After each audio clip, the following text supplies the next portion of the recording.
Massive shadow fleet tankers lay motionless in the darkness, quietly waiting to take on millions of barrels of oil. Their decks were lit only by weak industrial lamps, their crews unaware that, far beyond the horizon, the night had already begun to unravel. Hundreds of kilometers to the south, inside a remote NEBOM long-range VHF radar station, an operator froze. An anomaly had appeared on the screen, something no one in the room had seen before. More than 70 unidentified signals, each with an unusually low radar cross-section, were moving steadily north.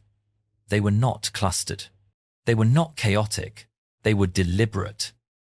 The tracks stretched back nearly 1,000 kilometers, and calculations showed a combined potential payload exceeding 3 tons of high explosives.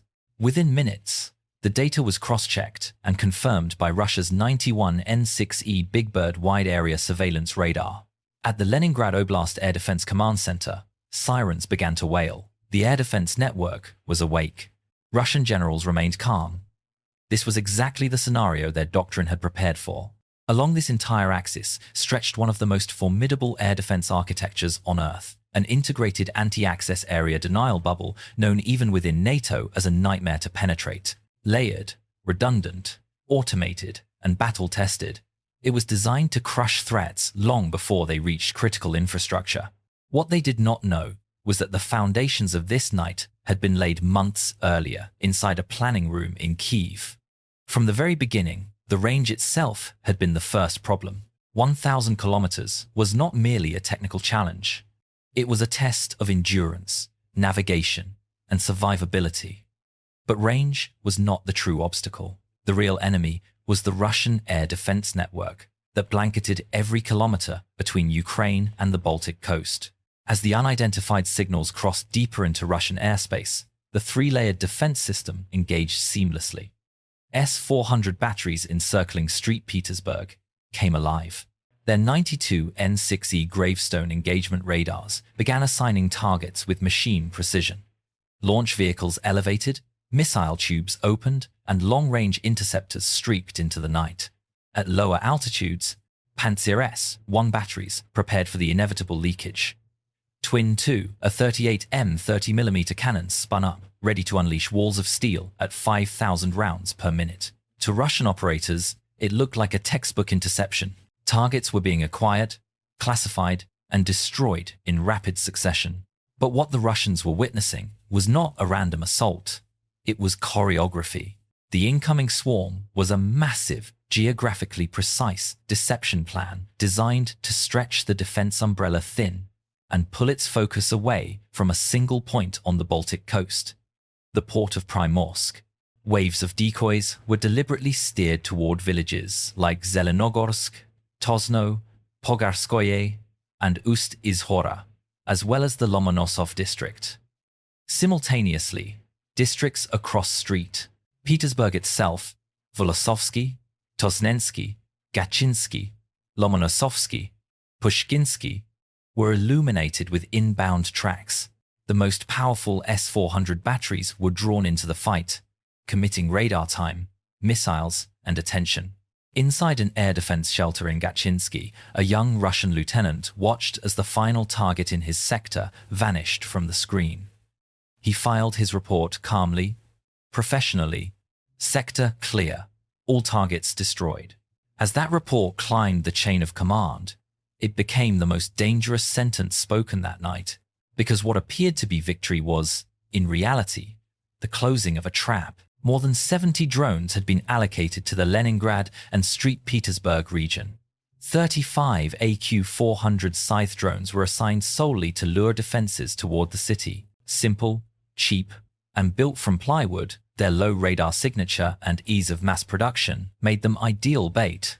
Hundreds could be produced quickly, saturating sensors and decision-making systems.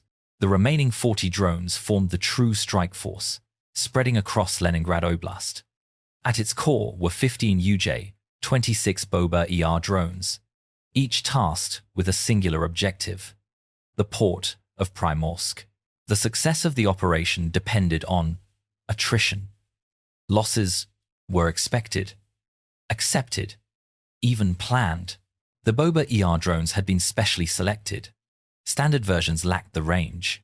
The extended range variants, however, were the only kamikaze platforms in Ukraine's inventory capable of completing a 1,000-kilometer one-way flight while carrying a 40-kilogram warhead. Additional fuel tanks and optimized engine software made the mission possible. Supporting them were Banshee 7 electronic warfare platforms, built on the same long-range airframe. Instead of explosives, they carried advanced jamming pods and antenna arrays. Their mission was not to blind Russian radars completely, but to escort the strike drones for the entire journey, confusing, distorting, and overwhelming sensors at critical moments.